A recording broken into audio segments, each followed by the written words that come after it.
far in the CSCE tapes. Untold history, retold history, refiled history, God replaced by the architects. 5-dimensional chess played to bluff the aliens and save mankind by appearing foolish and against all common sense, saving democracy by acting against it. Is there still more truth to be found? Now it was time to look for the final proof. And now, it's time for the next episode of the CSCE tapes. CSCE.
Pekka returned from London exhausted.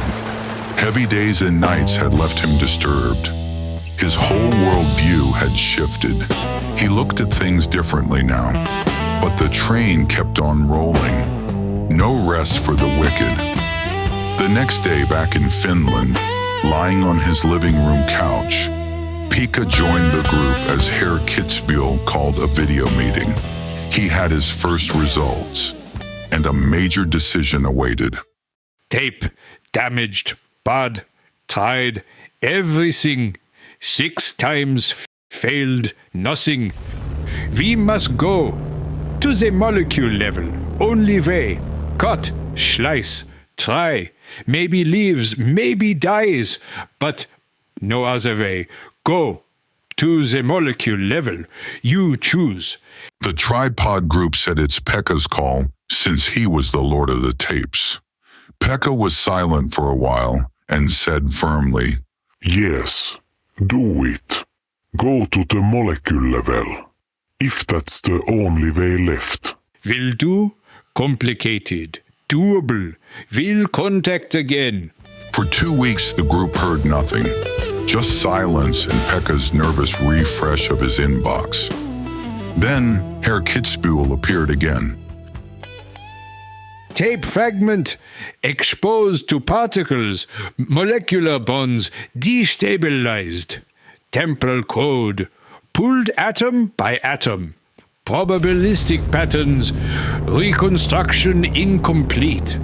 Memory imprint, unstable but real.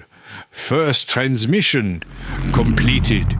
Kitzbühel's words were cryptic as ever, but he also sent audio clips. Some clearer than anything Pekka had heard before, entire passages emerging for the first time. Others from the second tape were stranger, bursts of static, mechanical tones, streams of sound closer to data than to speech.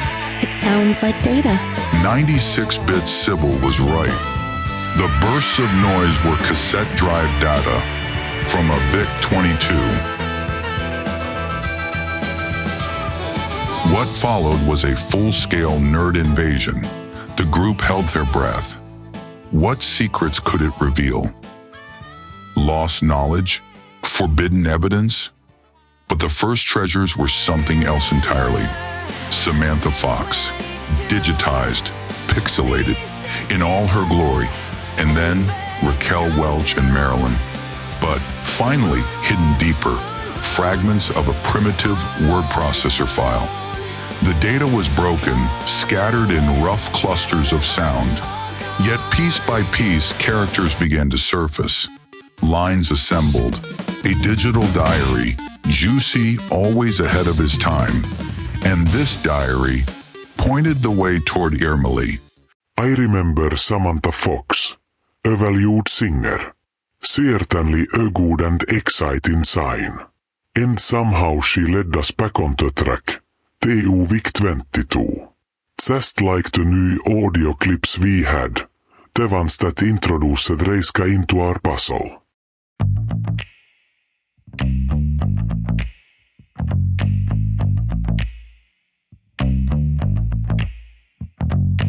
Yes, there was more to come. Herr Kitzbühel had made another major breakthrough with the molecule levels, this time using an unexpected value of pi in the calculations. New fragments from Jussi, giving a whole new direction, well, to this, all. Introducing a new player into the game.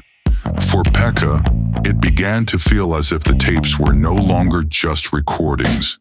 They behaved more like a living substance, a guide, an instructor, almost a kind of magic.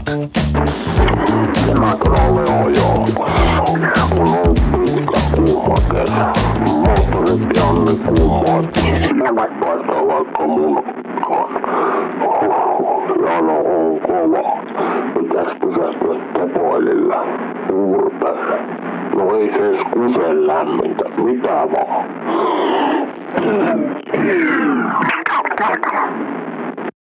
Yeah, that sounded just like I remember Jussi. Always thirsty, always complaining about the heat. Or cold. Sä kyllä tiesi, kun tuli mieleen ihan vaan yhtäkkiä se Reiska, se meidän mökkinaapuri. Se oli se prokebändi, se albumut, 74. Helvetin pitkät hiukset ja oikein lankauikko koko ei. No, oltiin entusen aina koloina kattoo niitten keikkaa. Nehän oli ihan paskoja, mutta keikan jälkeen me juteltiin, että sillä oli ollut just semmonen kokemus. Se oli muistaakseni just siinä vähän se jotenkin liittyy kaikkeen, mitä mä oon kaivannut. Eli hauston mitruta, vaaleanpunaisia säteitä, roomalaisia suuttia, pellolla, jotain niinku ihan crazy. Ufoja ja tältä planeetan ne kaikki sotilaat kuulemma olleet. No, niistä sekin puhuu, että se valo ties kuinka niille käy. Vesiportti on ollut ihan niin kuin ne ministeritkin oli taksissa selittäneet. No joku Kawasakikin, jolla olikin munat. Mä ajattelin, että kyllä se oli ihan skarppina. Mä en kyllä eikä ihan ollut. Silloin eikä nyt. Yeah, that sounded just like I remember Jussi. Se metsässä oli outoja jälkiä. Siellä missä se oli nähnyt kirkkaita valoa. Jotain vihreitä smegmua. Ja sen jälkeen Kekkonenkin kävi siellä kalastelemassa. Oliko se kuuntelemassa ja kävi jotenkin sukuagenttien kanssa katsomassa niitä jälkiä. Nyt oli toimittanut.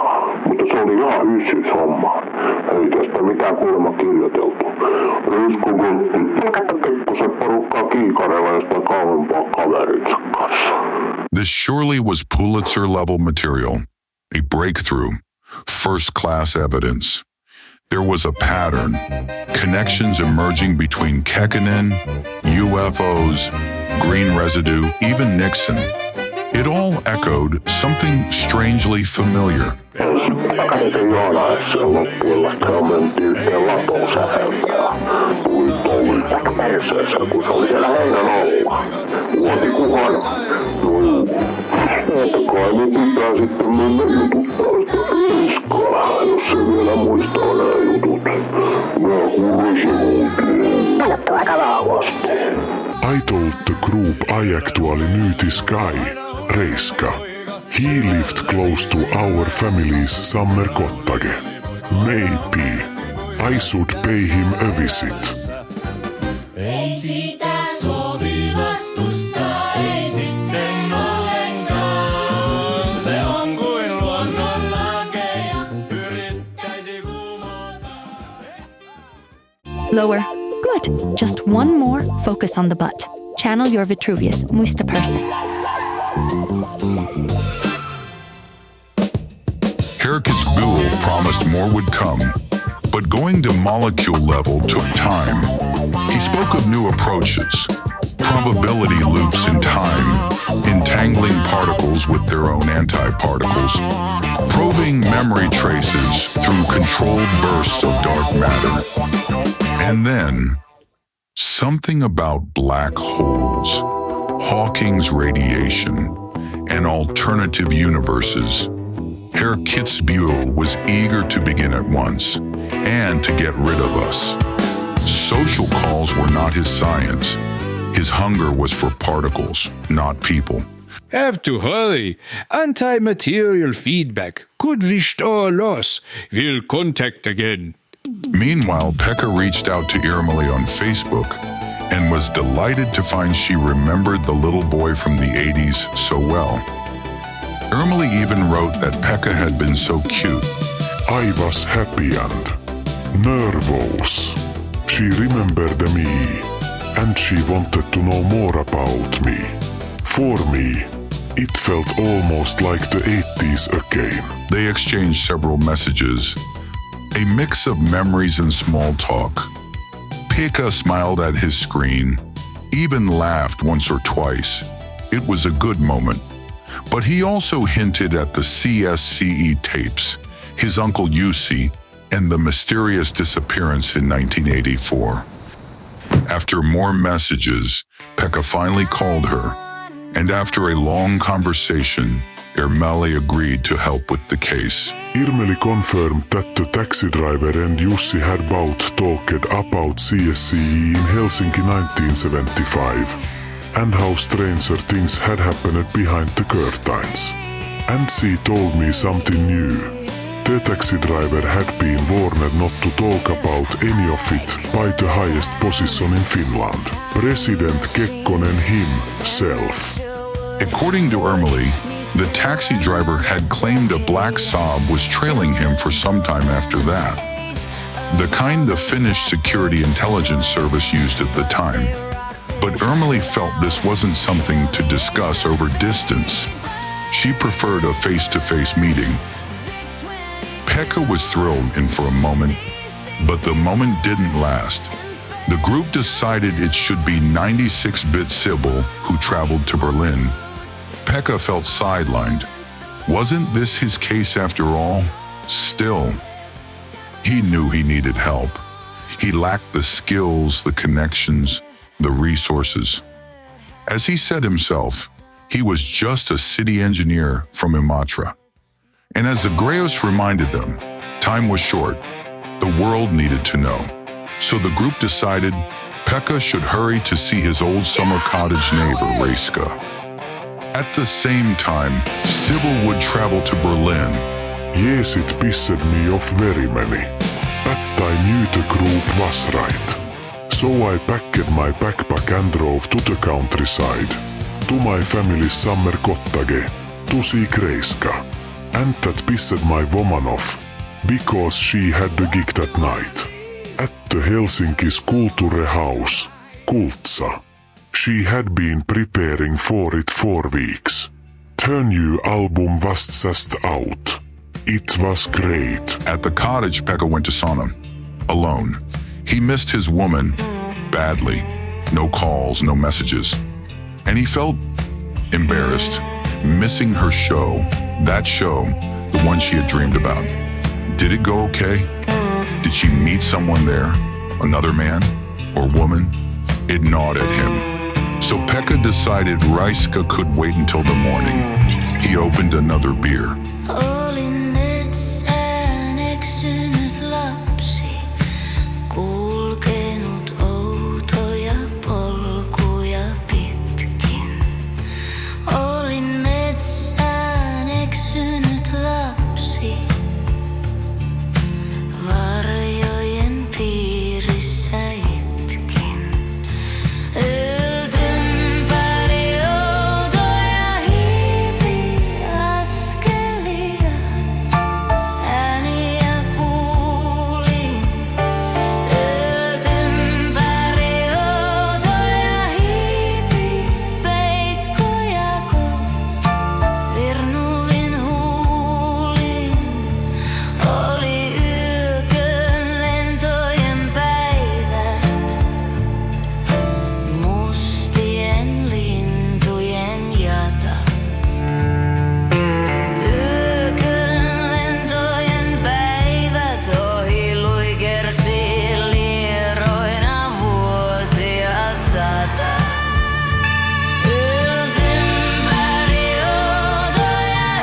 morning, Pekka woke to a text message from his woman.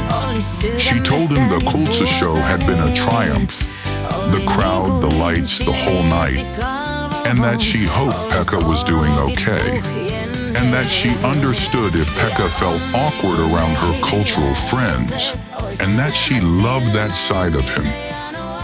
Pekka stared at it for a moment. He was happy again. He didn't reply. Not yet, because today Pekka had a mission. It was time to visit Reiska, with a small gift in his backpack. Pekka jumped into the boat and headed to Reiska's cabin, just a mile away. Saatanan perkele huvita yhtään mennä jotain Reijoa kattoon. No terve vaan, Pekka. Pekka explained he'd come for his uncle Jussi's tape. The tape where Jussi spoke of incredible things he'd once heard from Reiska back in 1975. A documentary was being made. They wanted Reiska's account. Reiska confirmed the story. Jussi had called him 2 days before he vanished. That call haunted him ever since. But getting Reiska to talk wasn't easy. He didn't want to be filmed, said it was personal, part of the past, and that people already thought he was crazy. Pekka told him it mattered, that it wasn't just local folklore or history. It might be national, international, intergalactical even. And as a last trick, Pekka showed him what he had in his backpack. What happened next was never recorded, but 1 hour later, Reiska had agreed and shaved his beard. Now Reiska was ready, and to our surprise, he spoke the most fluent English. Good morrow. My name is Reijo Vähänyppylä. Once a lumberjack in the northern woods, now a weary man of years. Sure. Can you tell something about what happened in 1974? 2nd of March, I had a stranger experience. Wait. 2nd of March. I was born that night. Yes, you were. I remember that now. Your daddy was so proud. Despite the odd moment, Pekka stayed on track. Right. So what happened? In the middle of the night, I woke up in my bed, and a pink, laser-like light was dancing across the walls. When I looked out, an intense light burned in the sky, gliding as if the laws of physics did not apply. Trees toppled, some caught fire, as if God himself had stopped by to grill sausages on them. Then I noticed that something had descended onto the potato field, smooth as poured moonlight. No seams, no corners, just presence. At first its surface was seamless, like one sheet of living metal, but before my eyes a doorway unfolded, forming out of nothing. Now this was something else, almost poetry. First 3 figures descended. Their leader, clad in a Roman toga, as white as winter moonlight, carried himself with a bearing ancient as empire, and somehow I knew who he was, the famous Germanicus. The 2 beside him were not born of earthly wombs, yet they wore the armor of Rome as if it belonged to their own forgotten stars. Shakespeare, maybe. Then came the soldiers. Dozens formed ranks, shields, spears, the whole war array, some human-shaped, some not quite. And as they began to march across the potato field in full regalia, the air itself trembled. Right. So what happened? My sight failed me. Pink light swallowed everything. I fell and lost consciousness. When I woke, the craft was gone. Soldiers gone.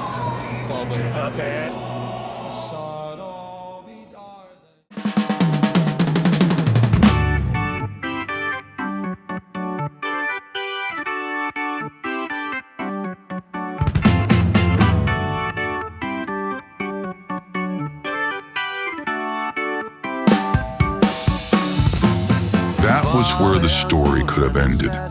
A vision, a loss of consciousness, no witnesses, no proof. Maybe it was just a vivid dream, but Reiska didn't let it go. Musta rautavankila, aika pitää otteessaan. I took my trusty Review Super 8 automatic and stepped into the forest, searching for evidence, not the visions themselves, but their traces. The earth on the forest road and potato field was torn with tracks. Hundreds of souls had been fleeing in panic. Men, women, children, the little ones, even dogs, and the creatures of the forest too. Look, it was right there, the place where the earth itself seemed to shiver. Who were those people? Nobody knows. And now they are all gone. It was so horrible that it is almost terrible.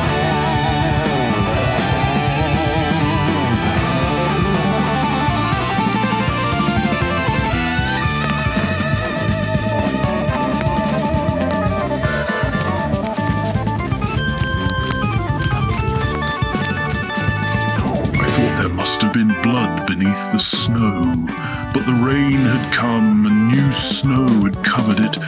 Still I found a mark of red, and near it a smear of something green, a strange anomalous paste. I took samples of both, froze them.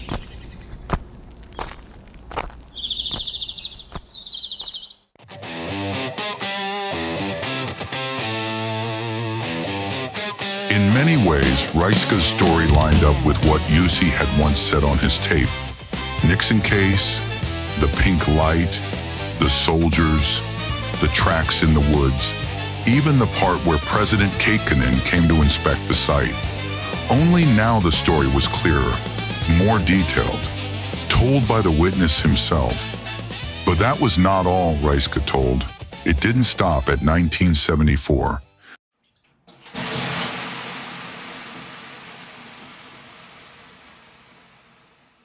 Yes, the visions returned, again and again, for years, mostly on cloudless winter nights, when the air was sharp and the snow carried sound. I wrote everything down, line after line, thousands of pages. So do you have those writing somewhere? No, they're gone, vanished.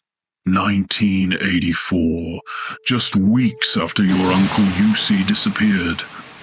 I don't remember losing them, only realizing they were no longer there. Supo, perhaps, or the CIA names in the end. Who can tell? Not me. Don't look at me either. Data accepted. We will check it out. I think they dazed me. Put something in my Koskenkorva. She walks in beauty like the night of cloudless climes and starry skies, and all that's best of dark and bright meets in her aspect and her eyes. Anyway, after the first encounter, my whole palate changed. Before it, only beer and Koskenkorva. After, fine wines, mostly. Koskenkorva sometimes. Even my way of speaking changed. The rhythm, the tone. People said I sounded like someone from Pohjanmaa, even though I'm from here, Karelia. And then, just as suddenly as it began, the transmissions stopped. Around the same time, punk rock killed what I would call more civilized music. Tabula rasa, wigwam, just silence. No more visions. Okay, right.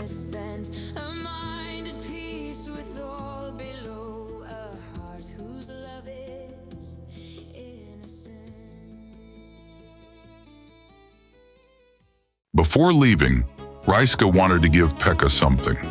Pekka waited while Reiska went down to the basement. He came back with the original Super 8 film he had recorded in 1974.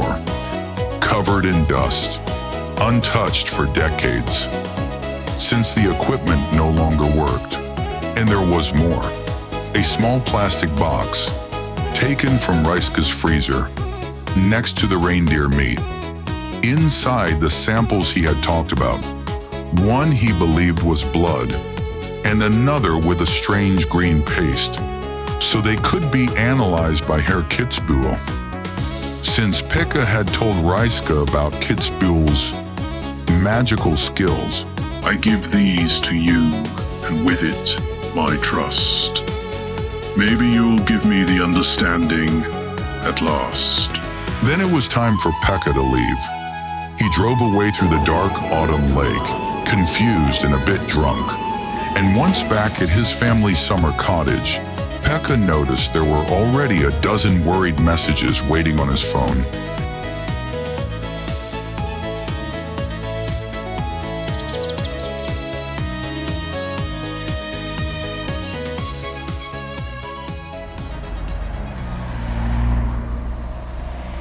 The next day, Pekka reported to the tripod group. In his own word, that Reiska guy was 110% wacko to the bone. But to the group, every fragment mattered. Pekka was instructed to send the Super 8 film and the samples under controlled laboratory conditions, priority courier, to Herr Kitzbühel. If not as evidence, then as content. Anything that added weight to their story or made it more entertaining, especially if the evidence came on film. As Zagreus put it, it wasn't Pekka's job to decide if any of it made sense. They had other specialists for that, and a great editor. CSCE, CSCE, CSCE. Stay cool. CSCE Tapes.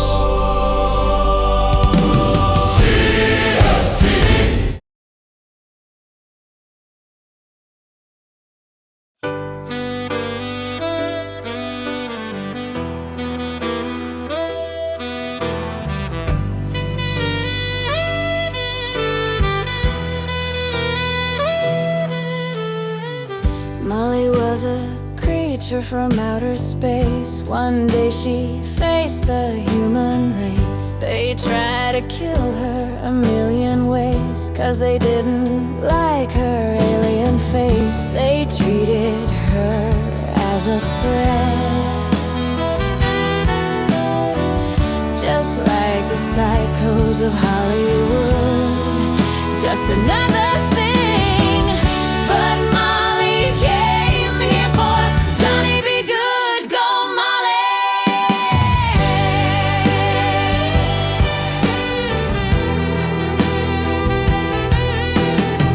A skeptic said, hey Molly, you can't be. You better stay off from my reality. Molly dropped a tear and fled away. Nobody listened, did what she'd say. Molly wondered, what is wrong with me? Why they try to kill me? They aren't like I thought for Voyeur 3, which I believe. Molly, they wanna put you in the zoo. Molly, commercial TV's looking for you. Molly, scientists wanna test your blood. Molly, there's a sect that thinks you're a god.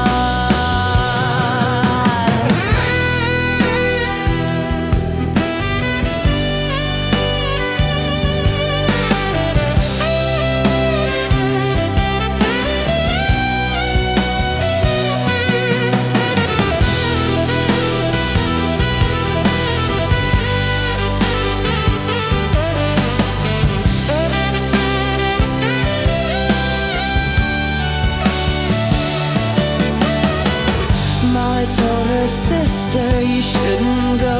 Admiring themselves is all they know. Johnny boys are not interested in you. They make it sure it's not your neighborhood. Go Molly, they treat you just like the Annie artists of Hollywood. They think you'll suck their blood. They couldn't get you there for Ludwig van, the number one.